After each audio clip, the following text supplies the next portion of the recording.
제가 읽습니다.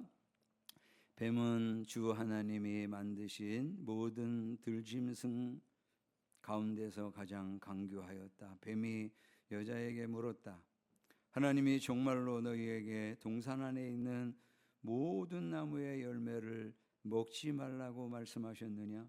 여자가 뱀에게 대답하였다. 우리는 동산 안에 있는 나무의 열매를 먹을 수 있다. 그러나 하나님은 동산 한가운데 있는 나무의 열매는 먹지도 말고 만지지도 말라고 하셨다. 어기면 우리가 죽는다고 하셨다.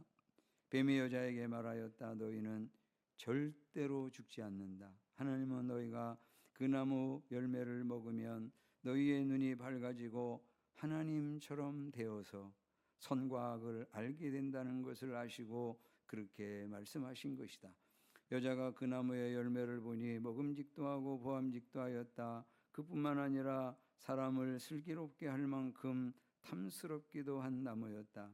여자가 그 열매를 따서 먹고 함께 있는 남편에게도 주니 그도 그것을 먹었다.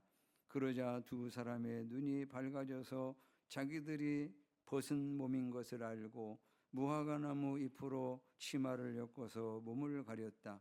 그 남자와 그 아내는 날이 저물고 바람이 서늘할 때에 주 하나님이 동산을 거니시는 소리를 들었다. 남자와 그 아내는 주 하나님의 낯을 피하여서 동산나무 사이에 숨었다. 주 하나님이 그 남자를 부르시며 물으셨다. 내가 어디에 있느냐? 그가 대답하였다. 하나님께서 동산을 거니시는 소리를 제가 들었습니다. 저는 벗은 몸인 것이 두려워서 숨었습니다. 하나님이 물으셨다. 네가 벗은 몸이라고 누가 일러 주더냐? 내가 너더러 먹지 말라고 한 그 나무의 열매를 내가 먹었느냐? 그 남자는 핑계를 대었다. 하나님께서 저와 함께 살라고 짝지어 주신 여자, 그 여자가 그 나무의 열매를 저에게 주기에 제가 그것을 먹었습니다. 주 하나님이 그 여자에게 물으셨다. 너는 어쩌다가 이런 일을 저질렀느냐? 여자도 핑계를 대었다. 뱀이 저를 깨워서 먹었습니다. 아멘. 하나님의 형상대로 지음받은 아담과 하와에게 하나님께서 주신 세 가지 특권, 여러분 기억나세요? 제가 최근에 말씀드렸는데 첫 번째 특권은 뭐요? 하나님 지으신 모든 생물을 다스리는 특권.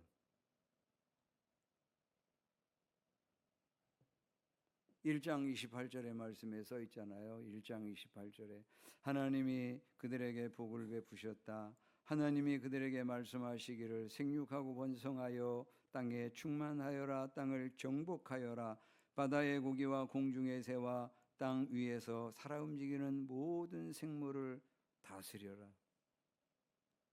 이 만물의 영장이 되는 특권, 하나님의 대리 통치자가 되는 특권, 이거를 첫 번째로 주셨어요.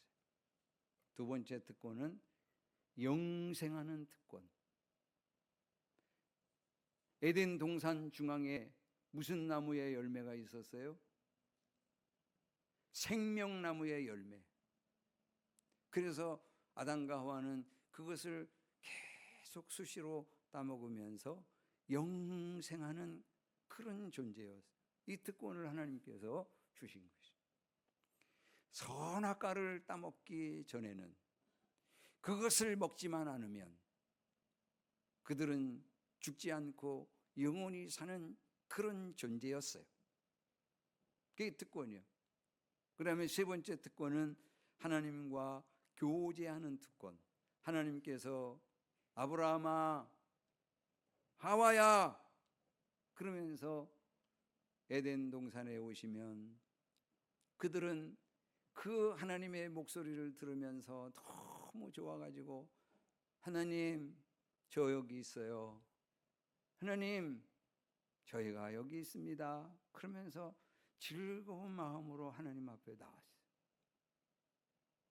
그런데 오늘 뱀이 오늘 우리가 읽은 이 말씀에 보니까 간교한 사단이 여인에게 찾아와 물었어요. 1절의 말씀에 하나님이 정말로 너희에게 동산 안에 있는 모든 나무의 열매를 먹지 말라고 말씀하셨느냐? 탁 틀었죠? 하나님이 에덴 동산에 있는 모든 나무의 열매를 다 먹어라. 심지어 생명나무의 열매까지도 전부 먹어라. 단 하나 선악을 알게 하는 나무의 열매를 먹어서는 안 된다. 그런데 이 사탄은 와가지고 뭐라고 지금 틀고 있는 거예요? 동산 안에 있는 모든 나무의 열매를 먹지 말라고 하시더냐.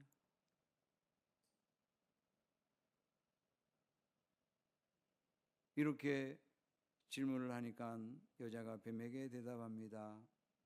우리는 동산 안에 있는 나무의 열매를 먹을 수 있다. 다만 하나님께서 동산 한가운데 있는 나무의 열매는 먹지도 말고 만지지도 말라고 하셨다. 어기면 우리가 죽는다고 하셨다.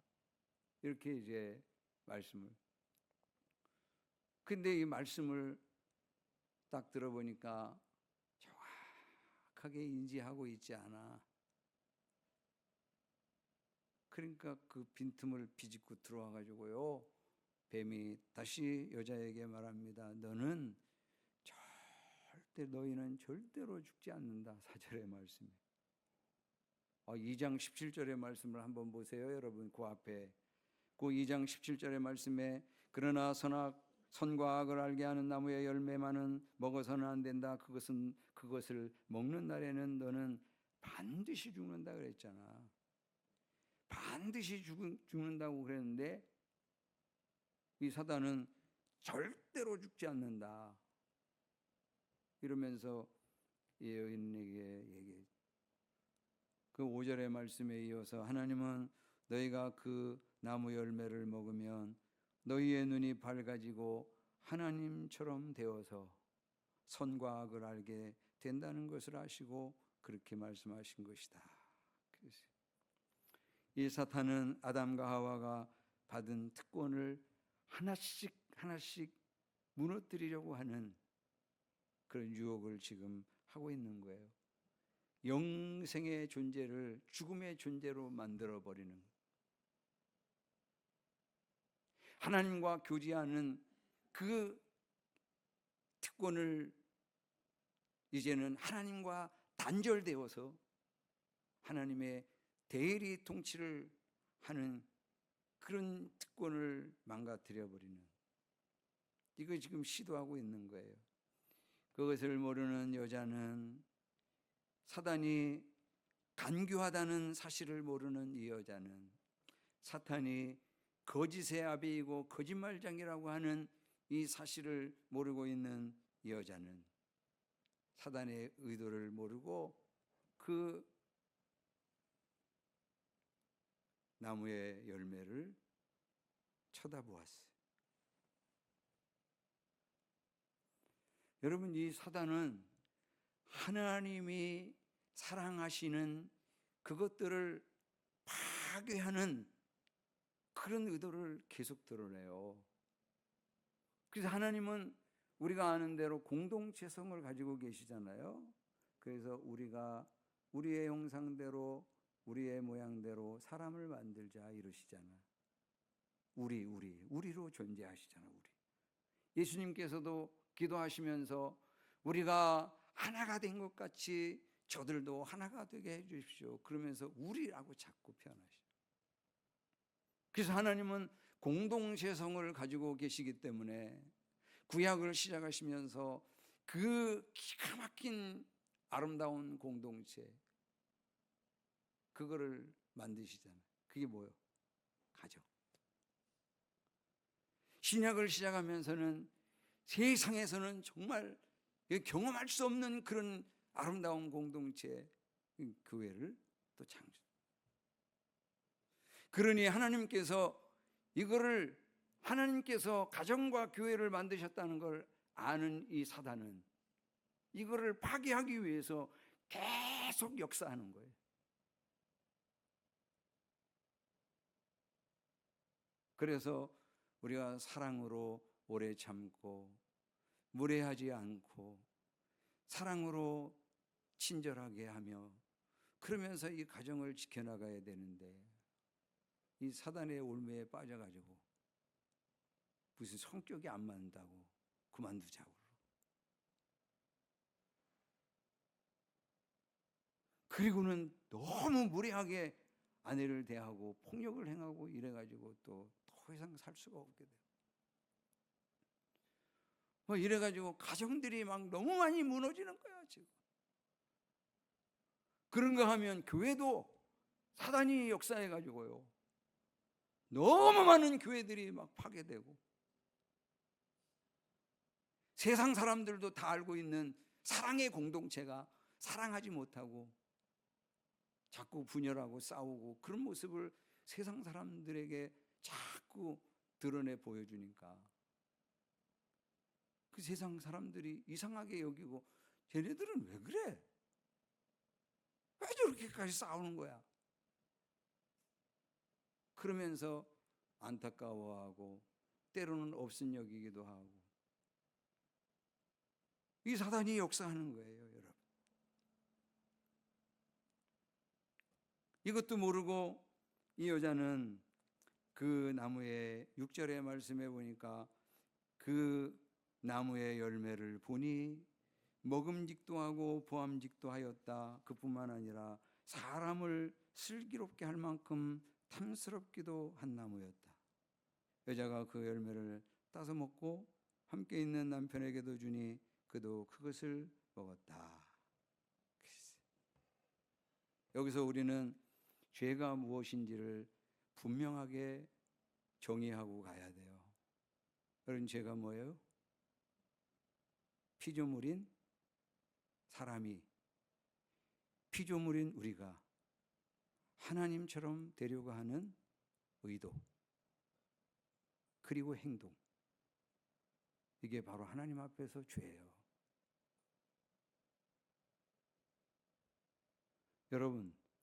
여러분이 하나님처럼 될 수 있습니까?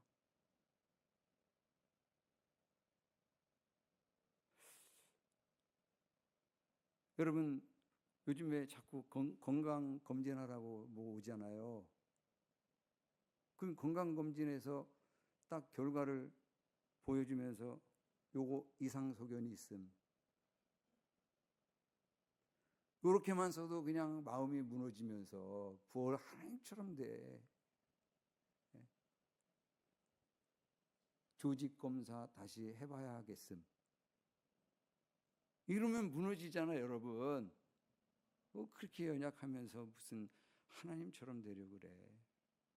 그렇게 연약하면서 근데 자꾸 이거를 시도한단 말이죠.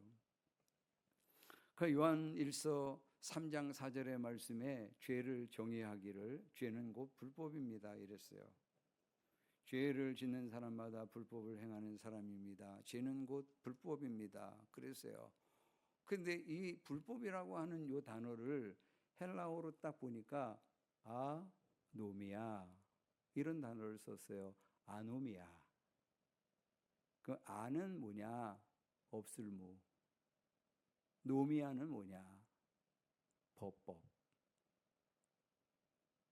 그래서 이 아노미아는 무법인 거예요. 무법. 번역이 조금 미흡해. 정확한 이 번역은 무법인 거예요. 죄는 무법이다. 그러니까 법이 없는 그런 사람들은 전부 뭐야? 법이 없는 사람들. 이 사람들을 뭐라고 부르죠? 무법자. 자기가 법인 거야. 자기가 하나님인 거야. 이게 성경이 정의하고 있는 그런 죄고 죄인이에요, 여러분. 그 7절의 말씀에 이와 같은 것들을 따먹고 남편에게도 주니 그도 먹었어. 그랬더니 두 사람의 눈이 밝아져 가지고 자기들이 벗은 몸인 것을 알고 무화과 나무 잎으로 치마를 엮어서 가렸어. 여러분, 벗은 몸은 죄인들의 적나라한 모습이에요. 부끄러워, 두려워. 그래서 이 죄를 범하게 되면 부끄러움과 두려움이 엄습해오게 돼 있어요. 그리고 궁극적으로는 그 죄값으로 말미암아 하나님이 말씀하신 대로 반드시 죽게 되어 있어요. 그래서 로마서 6장 23절의 말씀에 죄의 삭은 사망이라 이렇게 말씀하고 계시는 것이죠. 서늘한 날이 서늘해지고 하나님께서 이들을 찾아올 시간이 되었어요. 그래서 하나님이 지금 이제 찾아오시게 됐는데 그 동산에 거니시는 그 소리를 듣고는 이 사람들이 부끄러워서 숨고 두려워서 숨었어요.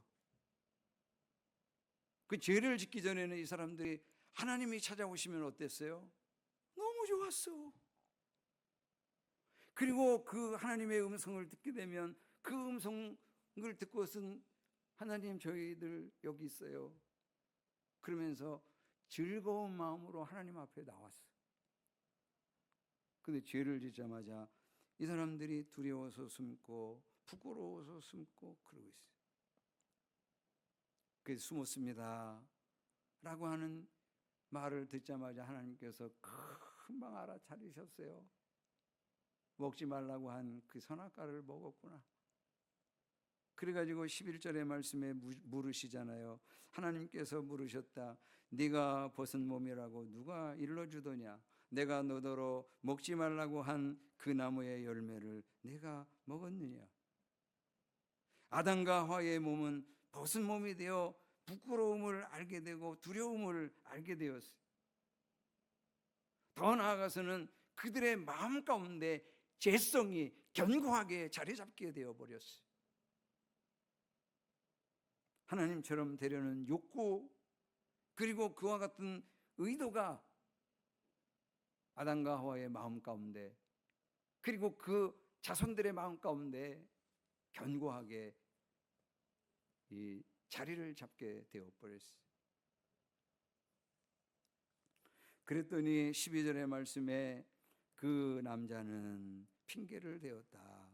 하나님께서 저와 함께 살라고 짝지어 주신 여자, 그 여자가 그 나무의 열매를 저에게 주기에 제가 그것을 먹었습니다. 그랬어요. 죄를 자신이 짊어지고, 예, 하나님, 제가 그랬습니다. 이러질 않고 누구한테 지금 전가하고 있다고요? 아내한테.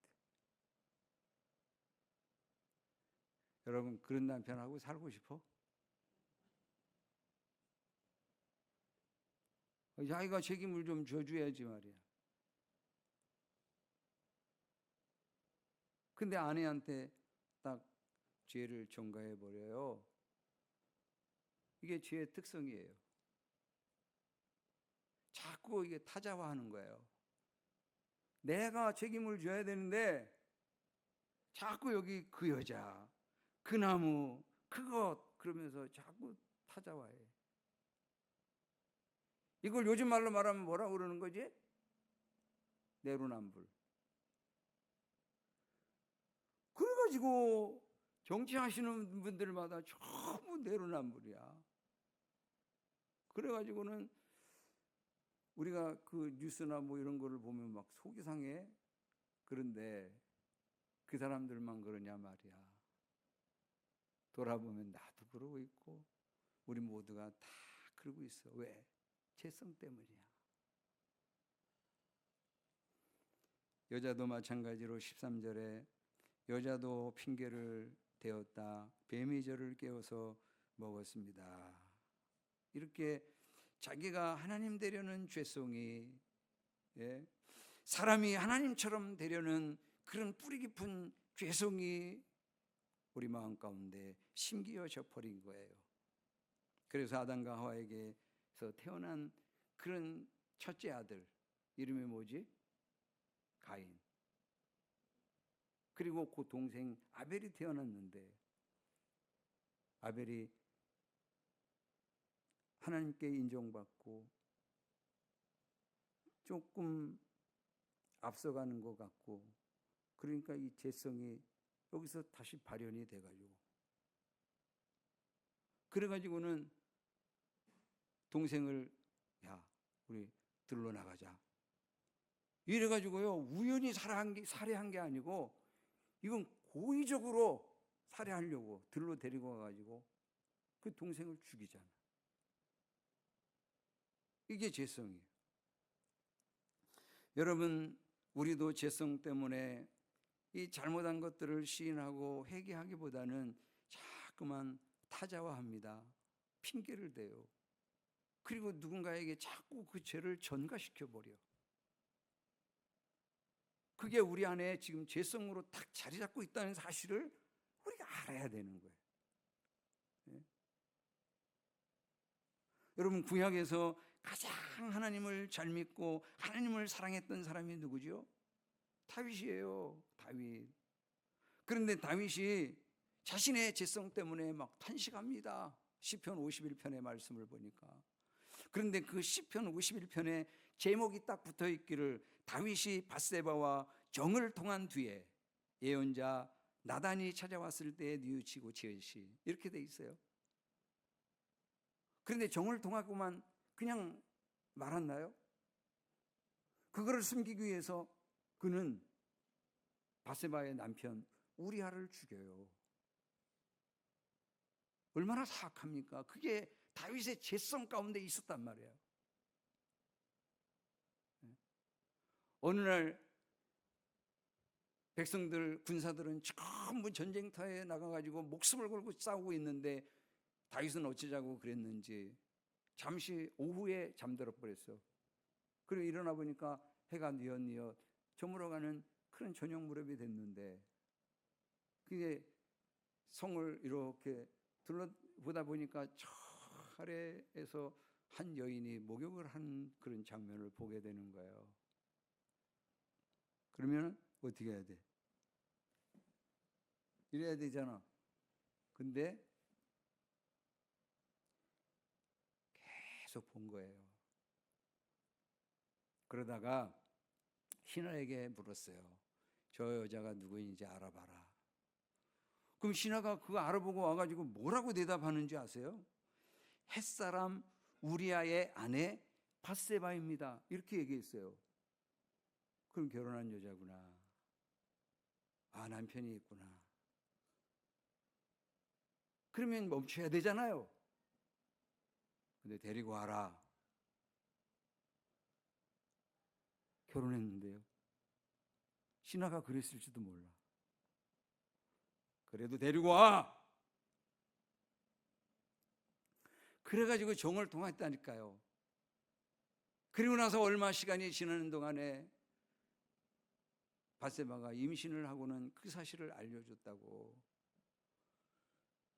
그러면 거기에서 수습을 해야 되는데 다윗은 그 뿌리 깊은 죄성이 거기에서 계속 역사를 했어. 그래가지고 전쟁터에 있는 우리아를 불러들이라고. 그래가지고는 우리아를 잘 먹인 다음에 너 오늘 밤에 휴가다. 집에 가서 푹 쉬고 내일 전쟁터로 다시 나가. 그런데 이 우리아가 뭐라고 얘기를 하냐면요, 지금 욥과 왕의 신하들이, 군사들이 전쟁터에서 목숨을 걸고 지금 싸우고 있는데 제가 어떻게 그렇게 집에 들어가가지고 편히 쉴 수가 있습니까? 그래서 집에 안 들어가 버렸어. 그 다음 날에 다시 불러가지고 술을 잔뜩 먹이고 그리고는 들여버려.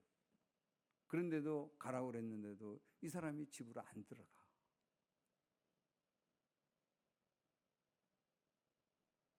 그러면 거기에서 또 멈춰야 되죠. 멈춰야 될 때가 굉장히 많았어. 그런데 다윗은 요압에게 편지를 써서 보내면서 우리아를 적진 제일 깊은 곳에 놓다가 너희들만 빠져나와 가지고 우리 아를 죽게 해라. 이럴 때에 나단이 온 거예요. 왕이시여, 당신이 바로 그 사람입니다. 그랬더니 다윗이 지금 이제 시편 51편에 그런 시를 지어서 하나님 앞에 회개하고 있는 거예요. 그때서 뭐라고 얘기하냐? 제가 한번 읽어드려 볼게요. 하나님, 주님의 한결같은 사랑으로 내게 자비를 베풀어 주십시오. 주님의 크신 긍휼을 베푸시어 내 반역죄를 없애주십시오. 내 죄악을 말끔히 씻어주시고 내 죄를 깨끗이 없애주십시오. 나의 반역을 내가 잘 알고 있으며 내가 지은 죄가 언제나 나를 고발합니다. 주님께만, 오직 주님께만 나는 죄를 지었습니다. 주님의 눈앞에서 내가 악한 짓을 저질렀으니 주님의 판결은 옳으시며 주님의 심판은 정당합니다. 실로 나는 죄 중에 태어났고 어머니의 태 속에 있을 때부터 죄인이었습니다. 어머니의 태 속에 있을 때부터 죄인이었어요. 죄성을 가지고 있었어요. 여러분, 신약에서 가장 존경받는 그런 하나님의 사람, 신학을 전공하고 있는 그런 목회자들, 그 사람들이 제일 본받고 싶은 사람, 그 사람이 누군지 아세요? 바울이에요. 신약 성경 27권 가운데 13권이나 쓴 그 사람. 근데 이 바울도 자신의 죄성 때문에 탄식하는 그런 모습을 로마서 7장에서 볼 수가 있어요. 그래서 제가 한번 읽어드려 볼게요. 로마서 7장 18절, 나는 내 속에 곧 내 육신 속에 선한 것이 깃들여 있지 않다는 것을 압니다. 나는 선을 행하려는 의지는 있으나 그것을 실행하지는 않으니 말입니다. 나는 내가 원하는 선한 일은 하지 않고 도리어 원하지 않는 악한 일을 합니다. 내가 해서는 안 되는 것을 하면 그것을 하는 것은 내가 아니라 내 속에 자리를 잡고 있는 죄입니다. 여기에서 나는 법칙 하나를 발견하였습니다. 곧 나는 선을 행하려고 하는데 그러한 나에게 악이 붙어 있다는 것입니다.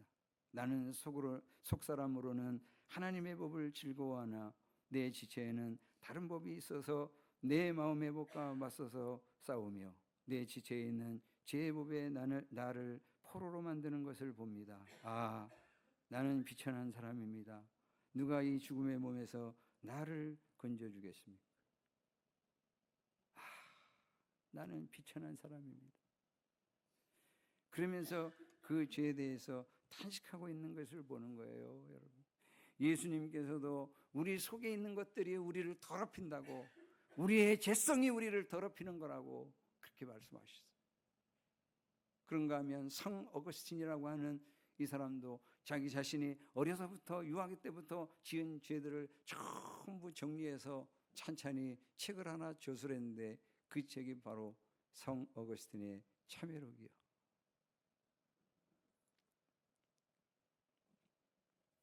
여러분, 이처럼 우리는 죄성으로 톨톨 뭉쳐진 그런 죄인이라는 사실을 인식하고 있어야 돼요, 여러분. 그러기 위해서는 우리가 거룩한 영,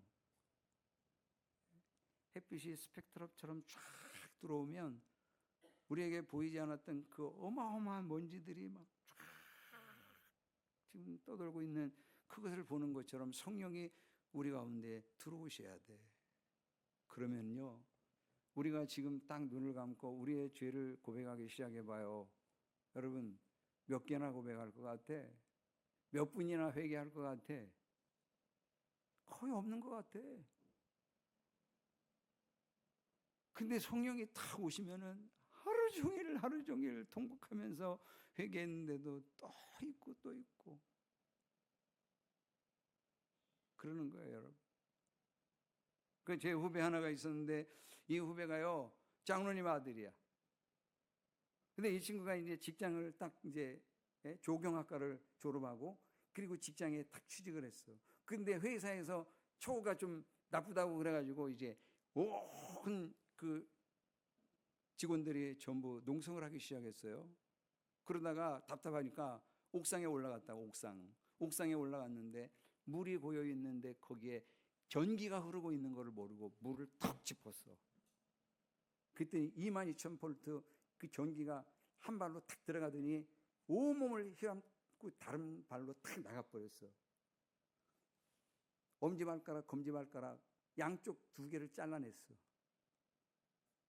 근데 여기에서 멈추면 좋은데 이 골수에서 피를 생산하지를 못한대. 평생 일주일에 한두 번씩 와가지고 이 수혈을 받아야 된대. 근데 이 친구가 그와 같은 수혈을 받든지 아니면 좀 확률이 좀 적지만 수술을 받든지 이래야 되는데 이 친구가 저는 수술을 받지 않고 그냥 하나님 앞에 기도해 보겠습니다. 그러면서 퇴원을 해가지고 금요 철야기도 때 교회로 쑥 와버렸어. 그 얘가 왜 기도를 하기로 결정을 했느냐 하면 내가 죄를 지었기 때문에 하나님께서 나를 치신 거야 이렇게 생각한 거예요. 왜 그랬느냐? 이 친구가 회사를 다니면서 행글라이더를 배웠어. 취미로. 이게 그냥 하늘을 나는 게 너무 그냥 황홀하고 좋은 거야. 이게 점점 깊이 빠지기 시작했어.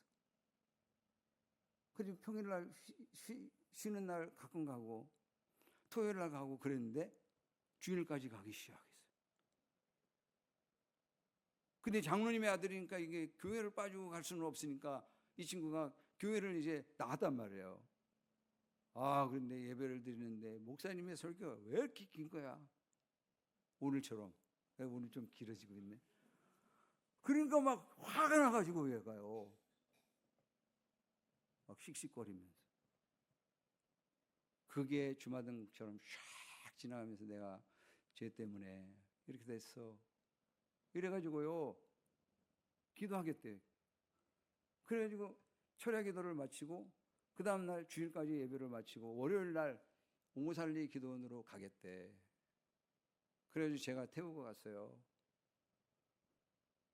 가다가 장어구이 탁 사주고 야 살아서 내려와야 돼. 그리고 이제 탁 보냈어요. 한 달 동안 회개 기도를 하는데요.